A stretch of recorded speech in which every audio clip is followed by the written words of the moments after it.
This is probably the ugliest playmat that I own. Probably gonna get rid of it or give it to someone. Hey guys, this is David here with the deck profile for you guys. I usually don't do premium decks, but this is like the only premium deck that I own, and the set just came out. So I was like, you know what, might as well do a deck profile per premium, just in case I do play it at New York or any other premium tournament. So going on to a deck profile. Alright, the starter, obviously I'm running the new Mecha Trainer from the V set. The reason why I don't run the older one is because I have figured that people are just going to aim for it to blow it up. So I was like, you know what, I'd rather just keep the soul for later on plays and just get the extra card early in the game. So I actually just played the new one. I tried the old one, it just wasn't as effective, especially with decks that can easily blow up your starter. The threes, it's very simple actually. I'm running four Bad End Draggers. Bad End Dragger, I actually combo with the one stride. But, honestly, for premium, I think as long as you ride, if you can ride and it does something on place, it's pretty good. And you just need the markers, honestly. The rest, you're just going to stride for the rest of the game. So, four Bad End Draggers.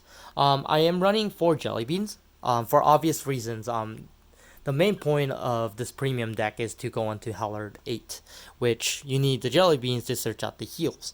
So I do play 4 Jelly Beans for that reason. I actually do run one other Dudley card, which is a grade 2, just so I can search it when I need to. Just in case I'm grade stuck or I want to keep more ones. I'm actually running slightly less grade 2s, which I don't think it makes too much of a difference, but I think every card matters. So 4 Jelly Beans. And the last 3, I'm actually running the Wolf, the Gunfire Wolf, or Gunwild Wolf. So this card, it's actually for the play in the last attack, or potentially the second last too. Whenever I'm gonna summon Coyote after, but this card is actually clutch because I'm gonna soul charge a whole bunch of grade 3s just because Bad End Dragger skill.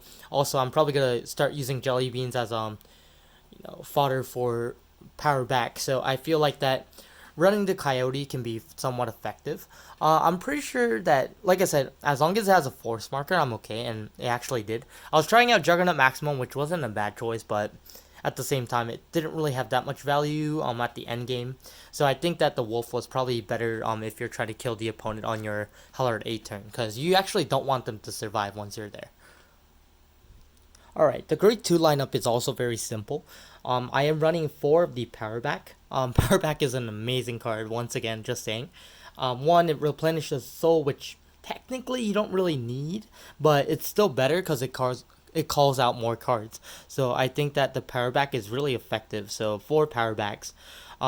Here, I am running a common from the V set. So this card, if you have a force marker on it, it gets plus 10. So I feel like that because of the fact that you're probably just gonna go on to force two, you need the extra power. Especially in Hellard 8, it can be a 20k attacker, no, 30k attacker. I'm sorry, on attack. So it's very effective on that turn. Plus, it has a 10k body, which is not bad, and plus, like, there's no cost to play it or activate its effects. So I actually feel like that this is a card that is pretty effective. It's basic, but very strong effect, especially on stride turns where you can hit triggers or give it more power. This card is definitely effective.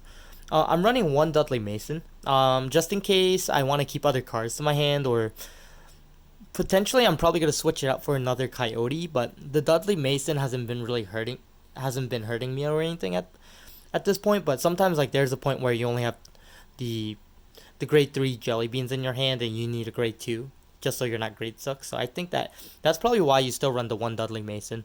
Overall, it doesn't really have too much value out of not being grade stuck, but I still run one. I am running the Fire Blast Coyote. This card is definitely what you want in the end game. Try to finish your opponent. Potentially, like, you can kill your opponents early with this card just because, like, getting 9 soul with Hellard 8 is very easy. Plus, like, you can do it mid game if you really try to kill your opponent, but plus 30 and the opponent can't use Sentinels with the crit mark, with the Force 2 on it. I think that's pretty effective. All right, for the grade 1 line, one lineup, I am actually focusing on something different. The Gary Cannon, I still use it for the early game, but to be honest, it's just for the 10k value.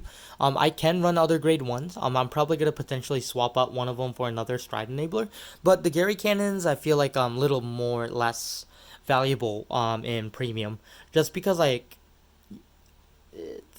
it doesn't really do anything for you if it doesn't hit. Because in premium it's easier to guard, so I feel like it's harder for Gary Cannon to go off. So Gary Cannon not as effective, but I'm probably gonna still keep Gary Cannon just for the early game, just so I can potentially get my heals out early, filter cards. But Gary Cannon's definitely needed for that reason. But other than that, I didn't really find good use of it.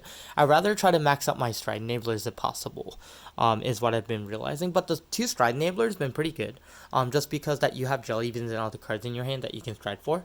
But realizing that, I think that running 4 stride enablers is probably what I need to do with this deck. So probably gonna potentially switch that out. The other grade ones here, so these are very key in this deck. So the fact that you go through your cards because of the trigger lineup I'm running and the type of deck I'm running, these are really needed because you're gonna run out of cards in your deck. So these actually help you not to deck out. So definitely running 4 and 4 is what I realized. This one, it can put triggers back and anything except ones. This one, it just puts 2 and higher. So this one, I'll mainly focus to put like my attackers for Hellard 8 in the potential turns. This one, I can put it for early triggers or put some of my heals back early just so I can get into, put them back in my hand much faster so I can G-guard and go into Hellard 8. But definitely you're running these just to put back cards so you don't deck out. And actually, these are very key because this is a 13k attacker by itself, and this is a 18k attacker by itself. So these are actually both valuable. So definitely a 4 of. All right, for the trigger lineup, actually it might look a little obscure because I am running 8 draws, but more and more I've been realizing that you need your combo pieces early. Potentially you need to draw into your jelly beans or any other pieces. Plus you need to use a lot of cards from your hand. So I definitely think that running 8 draw triggers is pretty good. Honestly, you can potentially change it to like 6 crits, 6 draws, or 6 draws, 2 stands of the ones that have the effects, 4 crits, 4 heals. But from my perspective, I think running the 8 draw triggers was definitely effective and much helpful because more and more unique cards to put into soul, and these draw triggers are probably going to be those baits. So I think 8 draws was pretty good, and the 4 crits obviously because it goes to the soul, it gives plus 10k power and it gives you a draw. Key point is it gives you a draw, so you're technically running like 12 draw triggers potentially, and then the 4 heal triggers because it has the Dudley in the name, so it's searchable. So definitely you're running it for that reason. Other than that, you basically just run the 20k blocker. Alright, going to the strides. I am running 7 G-guards still, because the main focus of the deck is to Hellard 8. So I am running 7. These are probably the best G-guards for spikes, honestly. But obviously the flipper is the other best to do. So usually you want to use this one first and then use these to flip the rest potentially, but if not, I use these just so I can cycle cards, because like I said, this deck will draw a lot because of the draw triggers, and it needs to filter a lot. So definitely, and I still play 1 just in case I don't have enough cards in the drop zone. So 7 cards. And then this, I run 4 of. It's from the Fighters Collection. Probably one of the better ones from my perspective for spikes. So on skill, you can counterblast, flip a card from the G zone face up, and if you do, you get 2 abilities. One, you get to draw the same amount of cards you have face up. So let's say you had you G guarded twice and you strided before, so you will flip 4 because of you're flipping 1, so you'll draw 4 cards.